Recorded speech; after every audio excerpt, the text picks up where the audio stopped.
अब एक सवाल खड़ा होता है कि एक जन्म में जो किसी व्यक्ति का चेहरा मोहरा है, दूसरे जन्म में भी उसका वैसा ही चेहरा मोहरा हो, ये कैसे हो सकता है?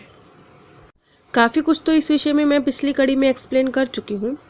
अब उससे आगे ये कुछ ऐसा है जैसे ऑर्थोपेडिक सर्जन जो बहुत ही गंभीर फ्रैक्चर हो जाते हैं, बड़े फ्रैक्चर हो जाते हैं, उनमें हड्डी को आकार देने के लिए करंट का उपयोग करते हैं, उसमें करंट प्रवाहित करते हैं ताकि हड्डी अपने आकार ले सके, सही जगह पर रह सके। इसी तरह से आत्मा जो भ्रूण विकसित हो रहा है, जो अब एक व्यक्ति दूसरे किसी माता के गर्भ में है, उसका भ्रूण विकसित हो रहा है, वहाँ पर ऊर्जा का अपना एक होलोग्राम डाल देती है जिसके आसपास टिश्यू आकार लेने लगते हैं।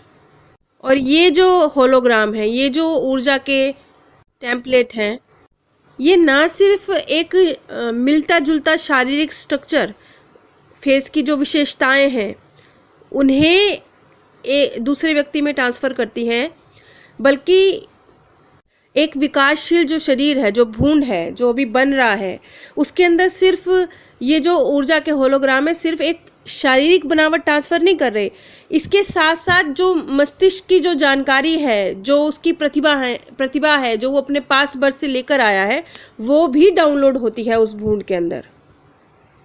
इसी वजह से जो बच्चे बहुत विलक्षण प्रतिभा के होते हैं, ये प्रतिभा उनके अंदर इसी तरह से ट्रांसफ़र होती है। पास्ट बर्थ से जो नेक्स्ट बर्थ में जो प्रतिभा उनके अंदर ट्रांसफ़र हुई, इसी तरह से मिलते जुलते चेहरे का जो ऊर्जा का जो होलोग्राम है, वो भी उनके ऊपर अपनी असर छोड़ता है।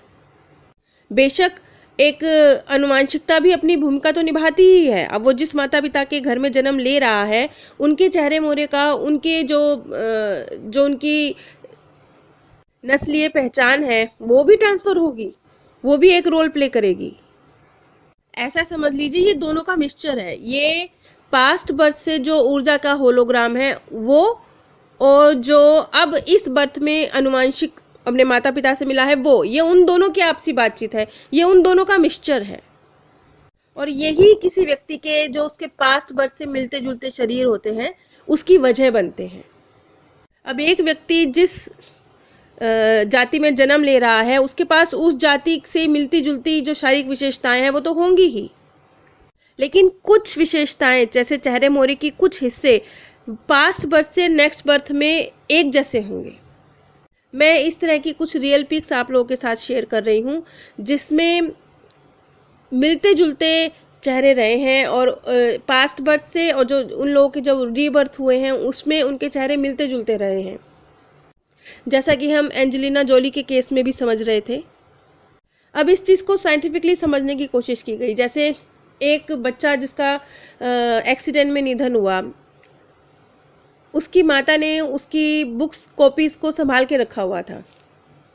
नेक्स्ट बर्थ में जब उस बच्चे का पुनर्जन्म हुआ और उसने ये दावा किया कि वो उस बर्थ में एक उस परिवार का बच्चा था, और जब इस चीज़ की जांच की गई तब ये चीज़ देखी गई कि उस बच्चे की हैंडराइटिंग और जो बच्चा गुजर चुका था जिसकी कॉपीज़ को मम्मी ने उसकी संभाल के रखा हुआ था, उसकी हैंडराइटिंग सेम थी।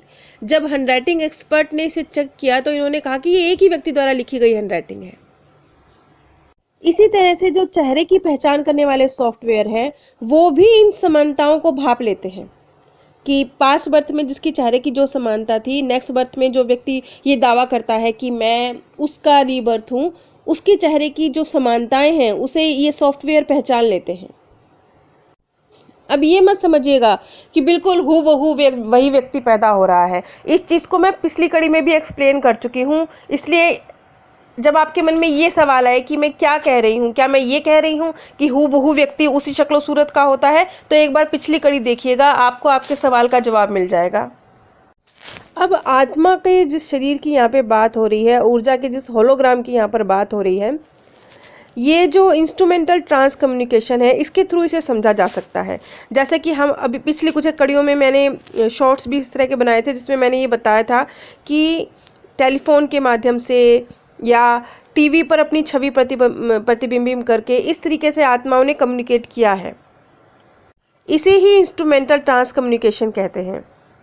इस सिस्टम से जिन जिन भी केसेस का अवलोकन हुआ है, उसमें आत्माएं जो जो इलेक्ट्रॉनिक उपकरणों के माध्यम से दूसरे मनुष्यों के साथ संवाद करती हैं, टेलीविज़न या टेलीफोन के माध्यम से, जब आत्माएं अपनी खुद की छवियों को इस भौतिक दुनिया के टेलीविज़न सेटों पर प्रसारित करती हैं, तो उनके पास वैसे ही शरीर देखे होते हैं जैसे देखने में आते हैं, उनकी वैसी ही पहचान होती है जैसे कि तब थी जब वो जीवित थे। उसी से मिलती जुलती एक छवि होती है, वैसी ही छवि होती है। ये है ऊर्जा के होलोग्राम जो असर डालते हैं नेक्स्ट बर्थ में भी, तब जब शेप लेता है भूड। अब यहाँ पे जो सवाल पैदा होता है ना कि एक व्यक्ति मर गया है तो उसके बाद उसका तो शरीर खत्म हो गया है, तो फिर वो जब वो टेलीविज़न पे अपनी छवि प्रसारित कर रहा है या वो किसी को दिख रहा है, तो वो किस रूप में दिख रहा है? वो पहचान तो हो रही है ना कि ये वही व्यक्ति है जो गुजर चुका है, इस तरीके से पहचान तो हो रही है ना। तो वो उसकी छवि वैसी ही है ना जैसी वो जब जीवित था तब थी। तो यही है ऊर्जा के होलोग्राम। अगर आप ये समझना चाहते हैं कि किस तरीके से इंस्ट्रूमेंटल ट्रांस कम्युनिकेशन होती है, कैसे आत्माएं इंस्ट्रूमेंट का सहारा लेकर अपने आप को प्रदर्शित करती हैं, अगर इस चीज़ को आपने समझना है तो ये 2 बुक्स हैं। एक बुक है ओरिजिन ऑफ द सोल और एक दूसरी बुक है द पर्पस ऑफ रीइंकार्नेशन। उसमें डिटेल में इस चीज़ को बताया गया है कि किस तरीके से इंस्ट्रूमेंटल ट्रांस कम्युनिकेशन होता है और किस तरीके से जब ये कम्युनिकेशन होता है तो आत्माओं की वही छवि देखने को मिलती है जो वो तब थी जब वो जीवित थी। अब जो इस बात का सबूत मांगते हैं कि कैसे कैसे एक पास्ट बर्थ में किसी की जो शक्ल सूरत थी उसी का होलोग्राम नेक्स्ट बर्थ पे असर डालता है उसके भूंड पर। अब ये मत समझिएगा कि पूर्णतः बिल्कुल मिलता जुलता शरीर पैदा होता है, नहीं नहीं, वैसे नहीं होता, लेकिन चेहरे की बनावट, उसका स्ट्रक्चर, उसकी कुछ जो विशेषताएं हैं वो सिमिलर होती हैं। अब जो ये आत्माओं की तस्वीरें लेने का जो लोग दावा करते हैं, आपने देखा होगा ये तस्वीरें वैसी ही होती हैं जैसे कि वो व्यक्ति तब था जब वो जीवित था। यहाँ पर राइटर ने एक मिनेसोटा नाम की स्थान है जहाँ पर ऑटोमोबाइल की दुर्घटना हुई थी, उसके दृश्य का वर्णन किया है। जब इस दुर्घटना क्षेत्र की फ़ोटोज़ ली गई तो दुर्घटना में जो व्यक्ति मरा था, जब पुलिसकर्मियों ने उस स्थान की फ़ोटोज़ ली तो जब वो उस स्थान पर आए तो वो व्यक्ति तो मर चुका था, लेकिन जब वहाँ की तस्वीरें ली गई तब ऐसा लगा कि जैसे वही व्यक्ति जिसका निधन हुआ उस एक्सीडेंट में, उसी की छवि उस ऑटोमोबाइल के ऊपर उड़ती हुई देखी गई। इस तरह की फ़ोटो आई उसमें, और वो उस व्यक्ति का जो चेहरा था वो बहुत सक्रिय अभिव्यक्ति दे रहा था, बिल्कुल स्पष्ट ऐसे प्रतीत हो रहा था जैसे वो चीख रहा है। और जिस व्यक्ति की मृत्यु हुई थी उसका चेहरा उससे मिलता जुलता था, बिल्कुल उसके जैसा ही था। लेकिन फर्क क्या था, वो जो डेड बॉडी थी वो तो शांत थी, आंखें खुली हुई, मुंह बंद, वो कोई प्रतिक्रिया करती हुई नहीं लग रही थी। लेकिन जो वो फोटो थी उसमें ऐसे लग रहा था व्यक्ति चीख रहा है, चिल्ला रहा है। शायद ये वो वाली स्थिति होगी जब अभी अभी आत्मा के प्राण शरीर छोड़ा है और आत्मा अभी इस चीज़ को रियलाइज़ भी नहीं कर रही है कि मेरे प्राण इस देह से निकल चुके हैं, और वो चिल्ला रही है और कोई उसे सुनने वाला नहीं है। ये शायद वो स्थिति होगी, तब उस फोटो को खींचा गया।